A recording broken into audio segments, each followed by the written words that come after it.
Assalamualaikum and good morning, both of you. Salam, madam. All right. All right. So let's start with the presentation. All right. So make sure that you record the presentation and please upload the link later on. All right, on the Google Docs. Okay. All right. So you can start. All right. Whenever you're ready. All the best.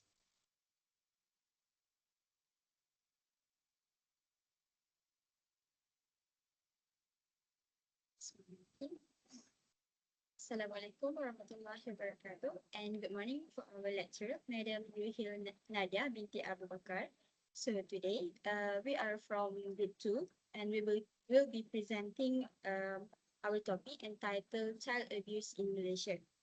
So before we begin our presentation, my name is Nur Dalili Balkis binti Rafian Hazizan. My name is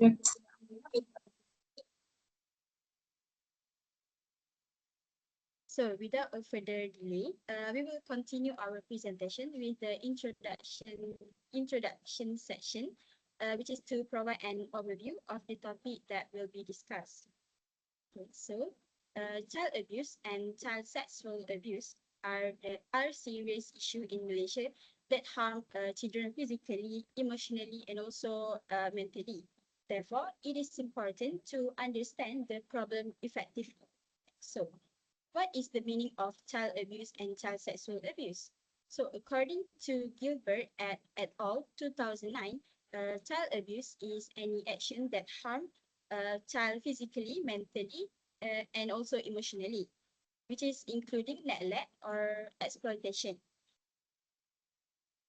However, according to World Health Organization 2009 2006, child sexual abuse is the involvement of a child in sexual activities that they do not fully understand or cannot legally consent to, often through force or abuse by an older person. So there are many effects of child abuse and child sexual abuse cases in Malaysia, and it also can be serious and it can be a long term. So, for example, the effect of these cases is emotional and physiology problems, behavioral issues, academic difficulties, physical health effect, and also social problems. So in this case study, there are two purposes, which is the first one is to analyze the number of child sexual abuse cases in Malaysia.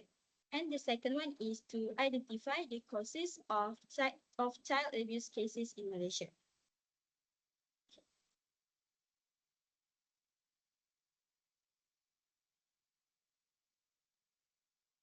Okay, next, I will present and explain the data on child sexual abuse cases in Malaysia based on this horizontal bar. So this bar chart was taken from Royal Malaysia Police 2019. So before I go into the data, I will briefly explain a few terms such as SOACA, incest, and also sodomy. So SOACA referred to the sexual offenses against children at 2017, which is SOACA. Which SOACA is involved with sexual offenses against children. Meanwhile, incest means sexual activity between the family members, and also sodomy referred to unnatural sexual act. So based on this horizontal bar chart, rape recorded the highest number of cases, which is 1,107 cases, followed closely by cases under SOACA with 1,096 cases.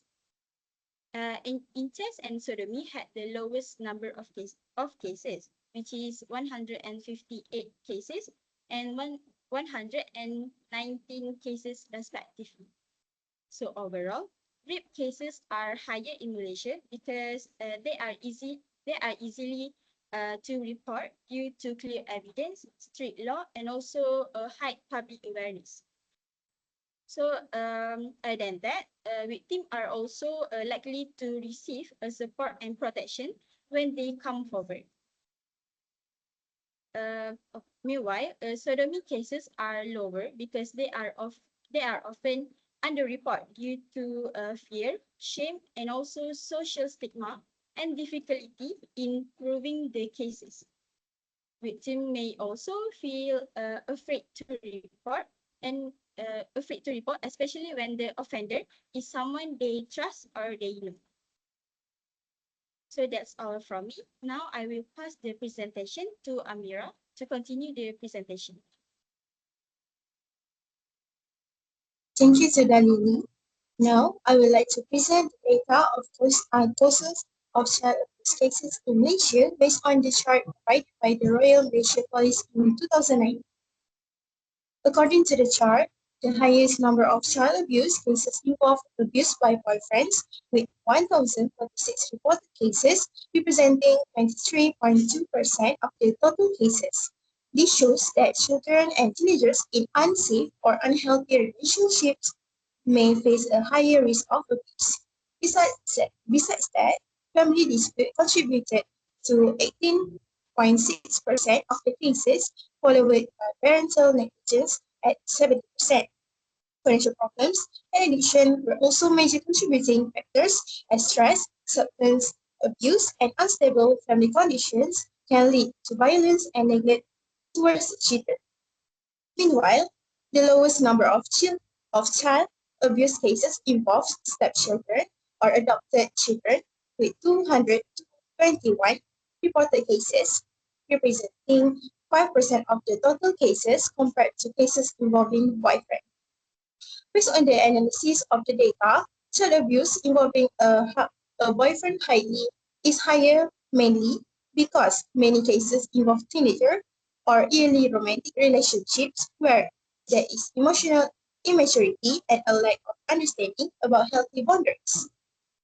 In some situations, victims may be influenced, manipulated, or pressured by their partners and may fail to recognize abusive behavior at any early stage. In addition, peer influence, social media exposure, and weak parental monitoring can further increase the risk of abuse. On the other hand, cases involving stepchildren or adopted children recorded a lower percentage. This may be because such cases are less frequently reported or because there is stronger supervision and caregiving in certain households. However, underreporting may also happen because victims are afraid of damaging family relationships or facing negative consequences if they report the abuse.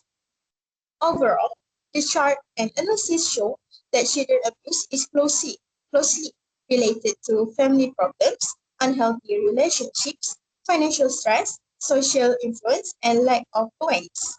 Therefore, stronger support systems, education, and early intervention are very important to reduce child abuse cases in Malaysia. Next. So, in conclusion, child abuse and sexual abuse are very serious issues in Malaysia that can cause long-term physical, emotional, and psychological effects on victims. Therefore, stronger prevention efforts, public awareness, and stricter legal actions are needed to protect children from abuse and neglect. In addition, addressing this issue should not be depend on only one party. So, the parents, teachers, communities, governments, and organizations must work together because everyone plays an important role in ensuring children's safety and well-being.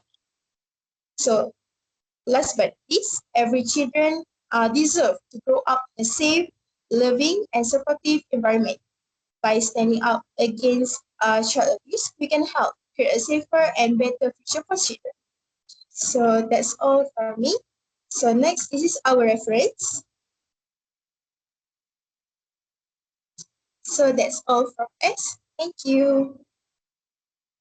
All right, thank you, the Lily and Christina. All right, so don't forget to upload the link. All right, so I see you next week. So please take a good care of yourself. Thank you. Assalamualaikum. Thank you, Madam. Madam.